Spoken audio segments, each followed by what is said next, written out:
الحمد لله رب العالمين والصلاة والسلام على سيد الأنبياء والمرسلين أما بعد فأعوذ بالله من الشيطان الرجيم بسم الله الرحمن الرحيم الصلاة والسلام عليك يا رسول الله وعلى آلك وأصحابك يا حبيب الله.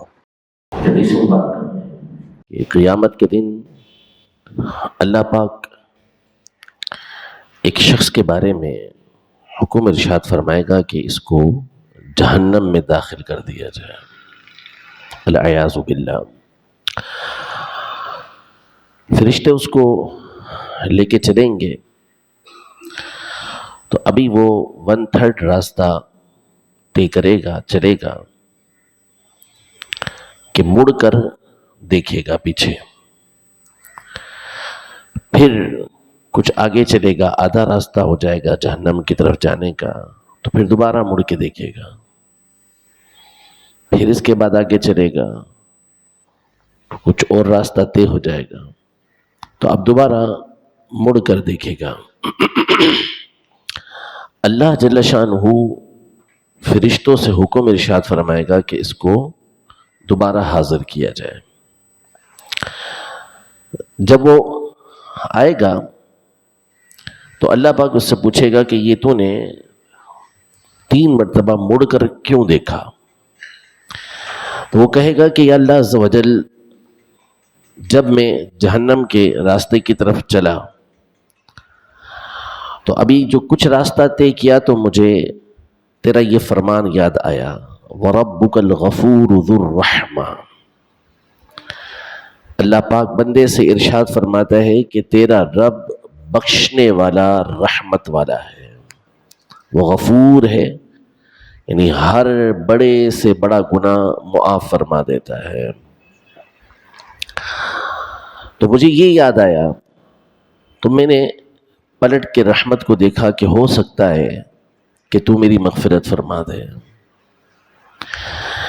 پھر اس کے بعد جب میں آگے بڑھا، آدھا راستہ طے ہو گیا تو مجھے تیرا یہ فرمان یاد آیا کہ وَمَن يَغْفِرُ الذُّنُوبَ إِلَّا اللَّهُ، کہ گناہوں کو معاف کرنے والا تو اللہ ہی ہے. تو مجھے خیال ہوا، میں نے اس امید پہ دیکھا کہ شاید میرے گناہوں کو تو معاف فرما دے اور مجھے معاف فرما دے.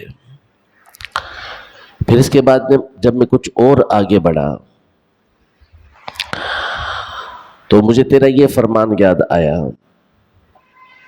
کہ یا عبادی الذین اسرفوا علی انفسہم لا تقنطوا من رحمت اللہ ان اللہ یغفر الذنوب جميعا انہ هو الغفور الرحیم. کہ میرے وہ بندوں جنہوں نے اپنی جانوں پر ظلم کیا، یعنی گناہ کیے، میری رحمت سے مایوس مت ہو.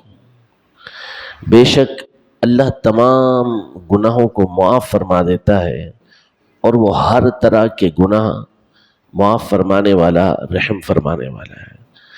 تو مجھے تیرا یہ فرمان یاد آیا تو میں نے مڑ کر دیکھا کہ شاید تو میری مغفرت فرما دے، مجھے معاف فرما دے.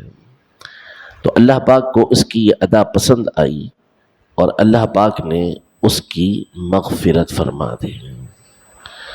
گناہوں کے سبب اللہ کی نافرمانی کی وجہ سے جہنم کا فیصلہ ہو چکا اس پر، لیکن اللہ پاک نے اس کے امید پر ہی اس کی بخشش فرما دی. یہ اور اس طرح کی اور بہت ساری حدیث ہیں، کتابوں کے اندر موجود ہیں. یہ مسند احمد کی حدیث تھی جو میں نے آپ کے سامنے بیان کی، صحیح مسلم شریف کی اور دیگر کئی کتابوں کی حدیث پاک موجود ہیں کہ اللہ پاک قیامت کے دن ایک شخص کو جہنم سے نکالنے کا حکم دے گا. جہنم میں جا چکا ہوگا، نکالنے کا حکم دے گا. اسے جہنم سے نکالا جائے گا تو اس کا چہرہ جہنم کی طرف ہوگا اور جہنم کی ہوائیں اس کو جھلسا رہی ہوں گی.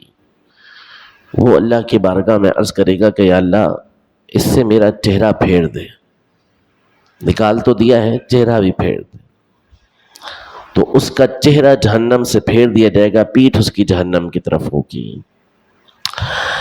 تو اللہ پاک اس کے لیے ایک سامنے ایک درخت اگائے گا جو بڑا خوبصورت ہوگا، تو وہ اللہ پاک کی بارگاہ میں عرض کرے گا، یا اللہ عز و جل مجھے اس درخت کے پاس کر دے تاکہ میں اس کا سایہ لوں اور اس کے پاس جو پانی موجود ہے اس کا پانی پیوں میں۔ اللہ پاک اس سے فرمائے گا کہ تو اس کے بعد بھی پھر مانگے گا، سوال کرے گا، وہ کہے گا نہیں بس میرے لیے کافی، مجھے اس درخت کے پاس کر دے، اس کے بعد کوئی سوال نہیں کروں گا۔ تو اس کو اس درخت کے پاس کر دیا جائے گا۔ جب وہ اس درخت کے پاس پہنچے گا تو اس سے کچھ فاصلے پر اللہ پاک اس سے بھی حسین اور بڑا درخت اگائے گا۔ اب کچھ دیر تو بندہ برداشت کرے گا، پھر اس کے بعد اللہ کی بارگاہ میں عرض کرے گا کہ یا اللہ مجھے اس کے قریب کر دے۔ تو اللہ فرمائے گا، اے ابن آدم، تو نے کہا تو تھا کہ تو سوال نہیں کرے گا، تو پھر اپنے وعدے کے خلاف کرتا ہے۔ تو کہے گا یا اللہ بس اس کے پاس کر دے، تو اللہ پاک اس کو اس درخت کے پاس کر دے گا۔ اب کچھ دیر تک، کچھ لمحات تک یا کچھ وقت تک وہ اس درخت کے پاس رہے گا، پھر اس کے سامنے جنت کے دروازے کھلیں گے، وہ جنت کی نعمتوں کو دیکھے گا، وہ کہے گا یا اللہ عز و جل مجھے اس کے قریب تو کر دے، اس کے قریب کر دے۔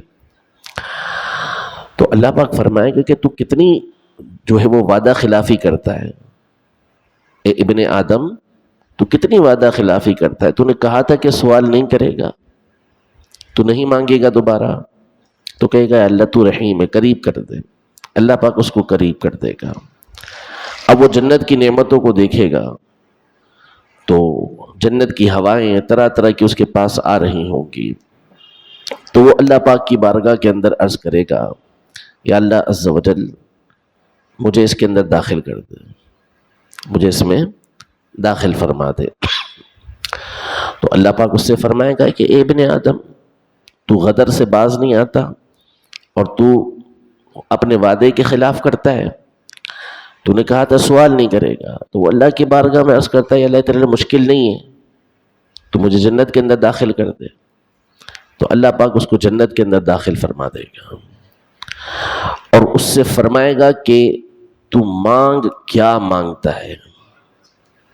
بعض روایتوں کے اندر یہ سب سے آخری شخص ہوگا جو جنت کے اندر داخل کیا جائے گا، سب سے آخری شخص ہوگا جو جہنم سے نکالا جائے گا۔ اسے فرمائے گا مانگ، تمنا کر، کیا تمنا کرتا ہے؟ وہ تمنا کرے گا یہ اللہ پاک اس کو عطا فرمائے گا، فرمائے گا اور تمنا کر، وہ کہے گا بس بہت ہے۔ تو اللہ پاک اس سے فرمائے گا کہ تیرے لیے یہ اور دنیا کی مثل 10 گنا اور زیادہ جنت کے اندر موجود ہے، یعنی اتنا تجھے دیا جائے گا، اتنی بڑی جگہ تجھے دی جائے گی۔ اور بعض روایتوں کے اندر یہ ہے کہ جب وہ جنت میں داخل ہوگا تو اللہ سے کہے گا یہ تو جنت بھری ہوئی ہے، لوگ ہی لوگ ہیں، میں کیا رہوں؟ تو اللہ فرمائے گا تیرے لیے دنیا اور اس کی مثل، یعنی پوری دنیا اور اس کی مثل 10 گنا اور ہے۔ تو وہ اللہ کی بارگاہ میں عرض کرے گا کہ تو رحمان ہے اور مجھ سے مذاق کرتا ہے، تو رحمان ہے مجھ سے مذاق کرتا ہے، اس کے منہ سے یہ جملہ نکلے گا۔ تو حدیثوں کے اندر ہے کہ اللہ پاک اس کی بات سے راضی ہوگا، خوش ہوگا اور اس کو 10 گنا دنیا عطا فرمائے گا۔ اتنی بڑی جگہ جنت کے اندر اللہ پاک اس آخری بندے کو عطا فرمائے۔ اللہ پاک کی آخرت کے اندر رحمت اتنی زیادہ ہوگی کہ یہ کنفرم فیصلہ ہے کہ شیطان اس نے جہنم کے اندر جانا ہے۔ یہ اللہ پاک نے ارشاد فرما دیا قرآن پاک میں کہ لَأَمْلَأَنَّ جَهَنَّمَ مِنْكَ وَمِمَّنْ تَبِعَكَ مِنْهُمْ أَجْمَعِينَ، تجھ سے اور تیرے پیروکار جتنے ہیں ان سے جہنم کو بھر دوں گا۔ وہ ابدی لانتی اور جہنمی ہے، جانا جہنم کے اندر ہے، لیکن قیامت کے دن اللہ پاک اتنی رحمت فرمائے گا کہ شیطان بھی اپنی گردن کو بلند کرے گا کہ شاید میں بھی بخشا جاؤں، اتنی اللہ پاک رحمت فرمائے گا۔ مشہور و معروف حدیث مبارکہ ہے کہ ارشاد فرمایا کہ اللہ پاک کی 100 رحمتیں ہیں، جن میں سے اس نے ایک رحمت دنیا کے اندر اتاری ہے، صرف ایک رحمت، اور اسی ایک رحمت کی وجہ سے لوگ آپس میں محبت کرتے ہیں۔ ایک وحشی درندہ بھی اپنی اولاد سے جو محبت کرتا ہے، اس پر رحم کرتا ہے، شفقت و مہربانی کرتا ہے، جب سے دنیا بنی اور قیامت تک یہ اس ایک رحمت کی وجہ سے ہے کہ لوگوں کے دلوں کے اندر دوسروں کے لیے شفقت و مہربانی اور محبت ہوتی ہے۔ ایک محبت کی وجہ سے، ایک رحمت کی وجہ سے ایسا ہے، اور فرمایا کہ 99 رحمتوں کا ظہور قیامت کے دن ہوگا۔ 99 رحمتیں اللہ پاک قیامت کے دن فرمائے گا، اور اس ایک رحمت کو بھی اس کے ساتھ ملا دے گا۔ چھوٹی چھوٹی باتوں کے اوپر اللہ پاک قیامت کے دن بخشش فرما دے گا، جس کو فارسی میں کسی نے کہا کہ رحمت حق بہانہ می جویت، رحمت حق بہا نمی جویت، کہ اللہ کی رحمت یہ بہانہ تلاش کرتی ہے، وہ رقم تلاش نہیں کرتی کہ اللہ کی رحمت کو بہانہ ہو۔ اللہ پاک بخشش و مغفرت فرماتا ہے، اور بہانہ بھی وہ خود ہی پیدا فرماتا ہے، بہانہ بھی خود ہی پیدا فرمائے گا اور خود ہی بخشش فرما دے گا۔ نبی پاک صلی اللہ تعالی علیہ وسلم نے ایک مرتبہ تشریف فرما تھے، آپ صلی اللہ تعالی علیہ وسلم مسکرا دیے، تو حضرت عمر رضی اللہ تعالی عنہ نے عرض کی، میرے ماں باپ آپ پر قربان یا رسول اللہ، کیوں آپ مسکرائے ہیں؟ کس بات پر مسکرائے؟ ارشاد فرمایا کہ میرے 2 امتی اللہ کی بارگاہ کے اندر گھٹنوں کے بل گر پڑے۔ قیامت کا منظر بیان کیا جو اس وقت نبی پاک صلی اللہ علیہ وسلم دیکھ رہے تھے، گھٹنوں کے بل گر پڑے، ان میں سے ایک ظالم ہے اور دوسرا مظلوم ہے۔ مظلوم نے اللہ کی بارگاہ میں عرض کی کہ یا اللہ، اس ظالم سے میرا حساب دلوا، میرا بدلہ دلوا۔ اللہ پاک جو عدل فرمانے والا ہے، اس نے اس ظالم سے کہا کہ اس کا حساب دے، جو اس کا مال دبایا، اس پر ظلم کیا، اس کا حساب دے۔ تو وہ کہے گا یا اللہ میرے پاس تو کچھ بھی نہیں، درہم دینار تو کچھ بھی نہیں، تو اپنی نیکیاں اس کو دے، نیکیاں بھی نہیں ہیں۔ تو کہا اب اس کے گناہ تیرے اوپر ڈالے جائیں۔ یہ فرما کر نبی پاک صلی اللہ علیہ وسلم رونے لگ گئے، اور فرمایا وہ بہت بڑا دن ہے، یعنی ہولناک دن ہے، وہ رو رہے نبی پاک صلی اللہ علیہ وسلم۔ پھر اس کے بعد فرمایا حضور پاک صلی اللہ علیہ وسلم نے کہ اللہ پاک اس مظلوم سے فرمائے گا کہ ذرا اپنی نگاہوں کو اٹھا، اپنی آنکھوں کو اوپر کر۔ تو وہ مظلوم اپنی آنکھوں کو اوپر کرے گا تو اسے جنت نظر آئے گی، جنت کے دروازے کھلے ہوں گے، اور حدیث پاک میں ہے کہ وہ سونے کے چاندی کے شہر ہوں گے، اور اس میں سونے کے محل بنے ہوئے ہوں گے، جواہرات اس کے اندر جڑے ہوئے ہوں گے۔ یہ اللہ کی رحمت سے جنت کے منظر دیکھ رہا ہوگا، تو وہ دیکھے گا تو حیران نہیں جائے گا جنت کی خوبصورتی کو، جنت کی زیب و زینت کو دیکھ کر اس کی آنکھیں کھلی کی کھلی رہ جائیں گی۔ تو وہ اللہ کی بارگاہ میں عرض کرے گا کہ یا اللہ یہ کس نبی یا کس صدیق کے ہیں یہ؟ تو اللہ پاک فرمائے گا اس کے جو اس کی قیمت دے دے، اس کے جو اس کی قیمت دے دے۔ تو وہ عرض کرے گا یا اللہ اس کی قیمت کون دے سکتا ہے؟ چاندی کے شہر کی، سونے کے محل کی کون قیمت دے سکتا ہے؟ فرمایا تو دے سکتا ہے۔ تو کہا میں کیسے دے سکتا ہوں؟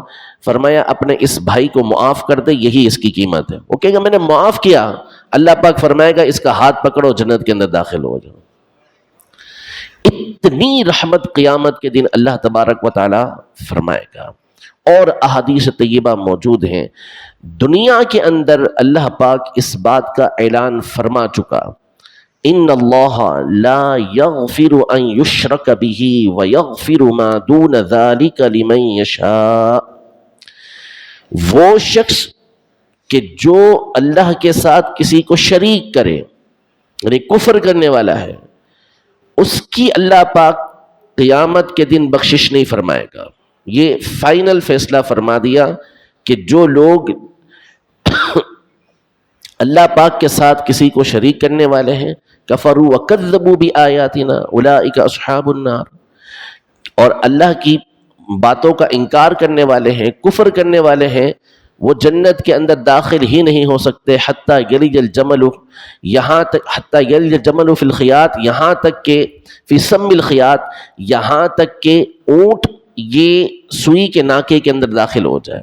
یعنی جس طرح اونٹ سوئی کے ناکے میں داخل نہیں ہو سکتا، اس طرح یہ کفر و شرک کرنے والے جنت کے اندر داخل نہیں ہو سکتے. وہ جہنم سے نہیں نکالے جائیں گے، جہنم سے نہیں نکالے جائیں گے. لیکن فرمایا وَيَغْفِرُ مَا دُونَ ذَلِكَ لِمَن يَشَاءُ، اس سے نیچے کے جتنے گناہ ہیں اللہ پاک جس کو چاہے گا معاف فرما دے گا، جیسا گناہ ہوگا چاہے گا معاف فرما دے گا. لیکن دنیا کے اندر بندہ اگر شرک و کفر سے توبہ کر لے، اللہ پاک شرک و کفر بھی معاف فرما دیتا ہے.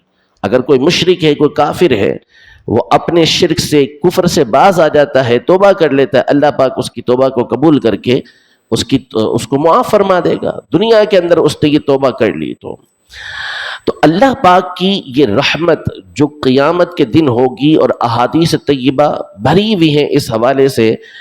امام غزالی رحمۃ اللہ تعالی علیہ نے ایک حدیث مبارکہ نقل کی ہے جو کئی کتابوں کے اندر موجود ہے، کہ ایک جنگ کے دوران مسلمانوں کے پاس کچھ قیدی آئے جن میں ایک چھوٹا بچہ تھا، وہ اپنی والدہ سے گم ہو چکا تھا.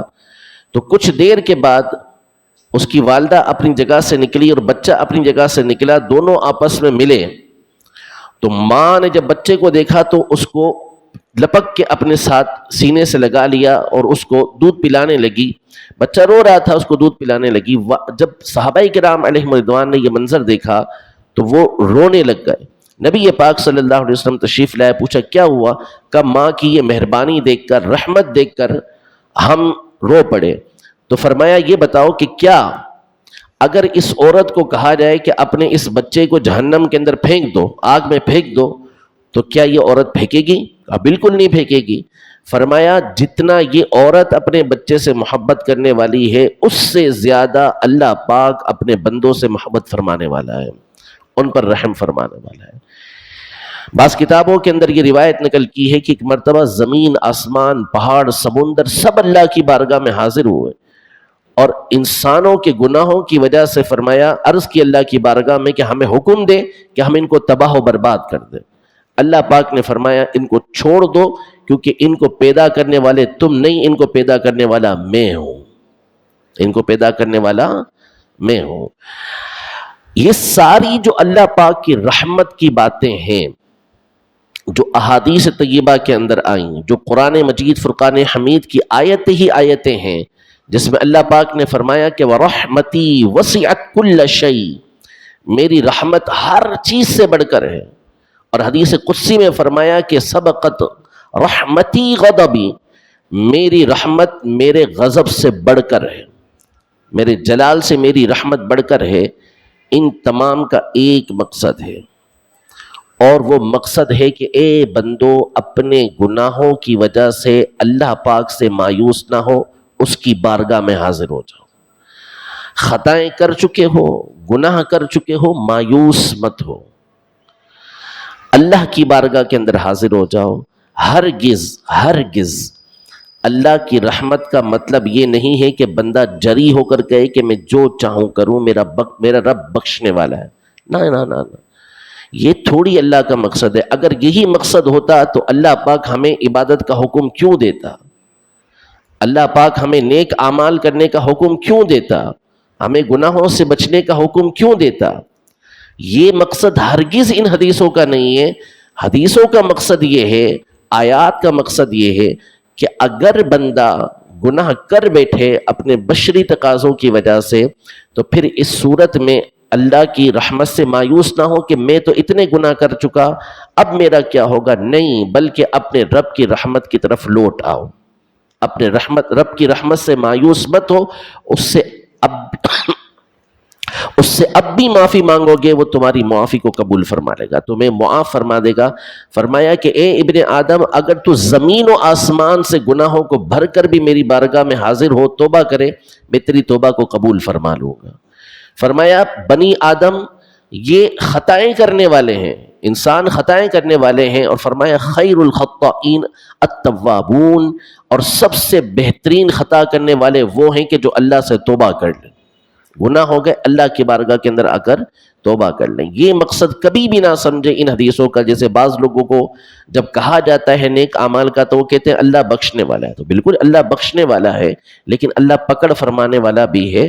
بخشنے والے کا مطلب یہ ہے کہ اس کی رحمت سے مایوس ہوئے بغیر اس کی بارگاہ کے اندر حاضر ہو کر توبہ کر لیں، اور رمضان کے اندر تو اس کی رحمتیں ہی رحمتیں ہوتی ہیں، دوسرے مہینوں کے مقابلے میں اس مہینے کے اندر اور رحمتیں بڑھ جاتی ہیں۔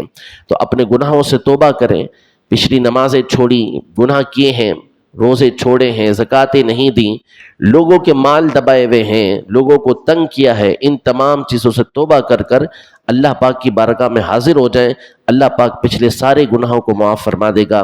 اللہ جل شانہ رمضان المبارک کی قدر کرتے ہوئے ہمیں اپنی بارگاہ میں سچی توبہ کرنے کی توفیق عطا فرمائے، اور اپنی رحمت خاصہ سے اللہ پاک دنیا اور آخرت دونوں میں ہمیں حصہ نصیب فرمائے۔ آمین بجاہ النبی الامین صلی اللہ تعالی علیہ وآلہ وسلم۔